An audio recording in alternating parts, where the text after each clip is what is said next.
It's you. You know her? It's been a long time.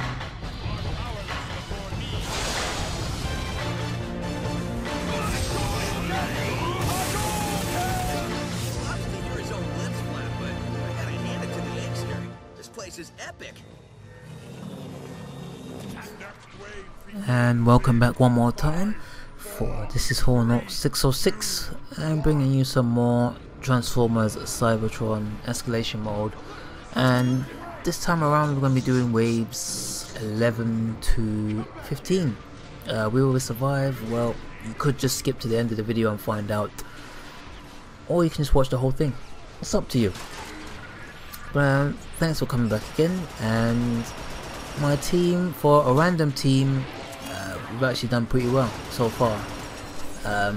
At the moment, probably not the best spot to be standing in right now. There isn't really much room to maneuver or room to move, and there's a grenade right in front of me. Luckily, didn't take any damage from that. But yeah, this is definitely not the best spot to be standing in right now. Too easy to be taken out by one large enemy. And as I said before, no room to maneuver. So there are a number of abilities scattered around here. That's just one of them, the barrier. So I can shoot through it, but the enemies can't shoot from the other side. So it provides a little bit of protection. And that's just one of the enemies that you can spend your credits, whatever it's called. You can spend it on that and use it at your pleasure. So in the last video I was talking about issues that I've had. The other issue that's really kind of bothered me with this, people leaving. Now, granted, I've left matches before, mainly because the team's not working well together. People are not performing their roles as they should do. That kind of stuff. So for that reason, I guess that's probably why people are leaving.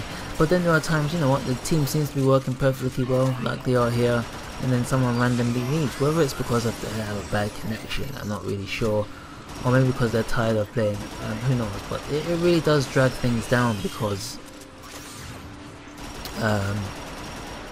you've got guys playing as the guy supplying the ammo, or the guys playing as the medic, and if one of those guys goes and nobody comes in to replace them, you're stuck without a medic, making things a little bit more difficult in the later rounds, I guess, because you now don't have that medic, and I don't think there's any way of changing your class once this escalation mode has started and you've picked your character. I don't think there's any way of changing that. So you're kind of stuck with having to run out, go spending the credits to grab that energon cube laying around somewhere to get your health back, or maybe picking up an ammo crate, spending the credits there to get some ammo back. So you've really got a kind of a dysfunctional team, I guess. But that's just me, and that's just what I think and feel anyway. But it does make things a little bit difficult when people drop out halfway through when things start getting difficult. It kind of messes up the whole thing basically.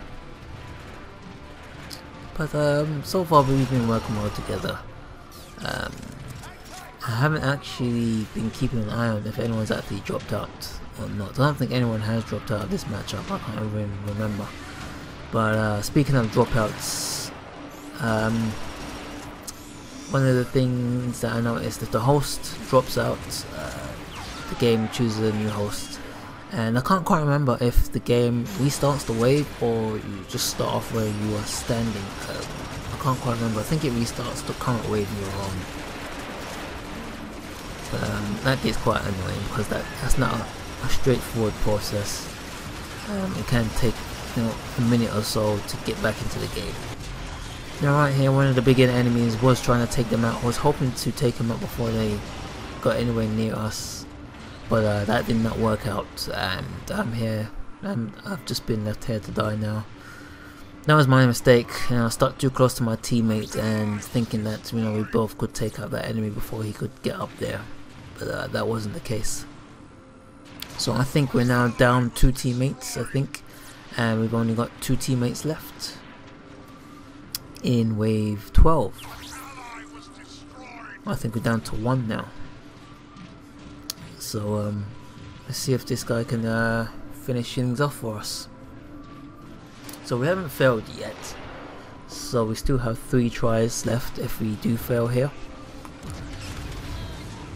Hopefully we won't fail here. I'm pretty sure we don't.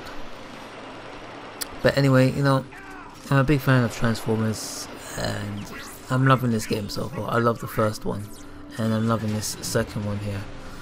And I like most things about Transformers. I don't really keep up with like the comic stuff of Transformers, but you know, the animated series and especially the G1, which I'm a big fan of, I can watch that over and over again. I even got the whole series on DVD and I can watch Generation 1 over and over again. It does bug me a little bit that it's a bit old, but and there are some things, you know, from that era that watching it back today seems quite weird, and you can definitely see a lot of the animation mistakes that you couldn't see before and stuff like that. It really drags it down a bit, but you know what, it's a classic, and for me it would be it's a series that I could watch over and over again. It is the best of the Transformers series, and it is the original basically. But I've been impressed with some of the other, you know, incarnations. Transformers Prime. Not fond of the designs. I mean, they are taken from the film, which I did watch because I'm a Transformers fan. But you know, my main problem with the films were one. Apart from the guys that were coloured, like Optimus Prime, you can tell because he's got red.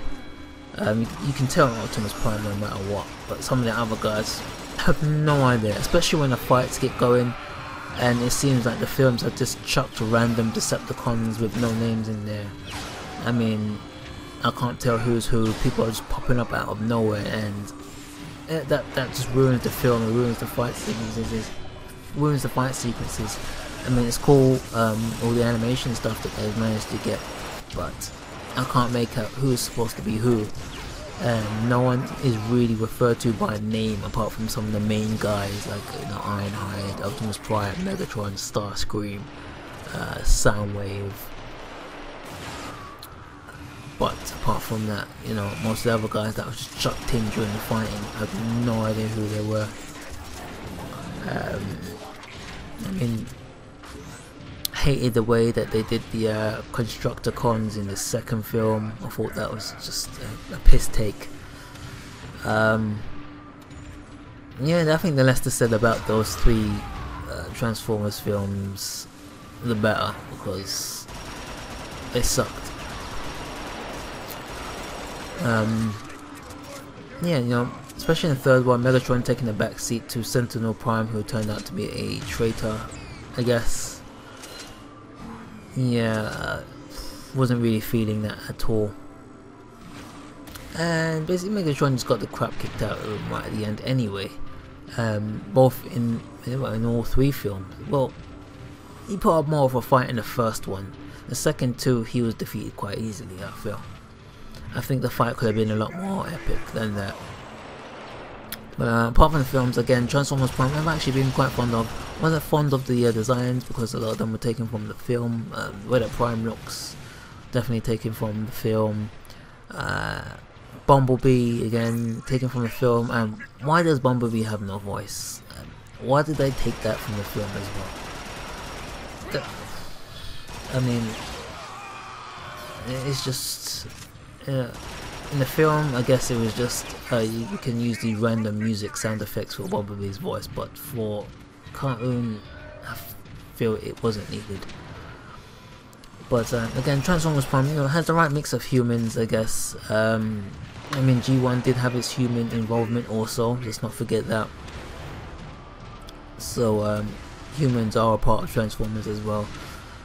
But they didn't get too much in the way like they did in the those 3 terrible films where someone like Starscream was taken out by someone so small and puny. I found that a bit of a letdown, a major letdown really.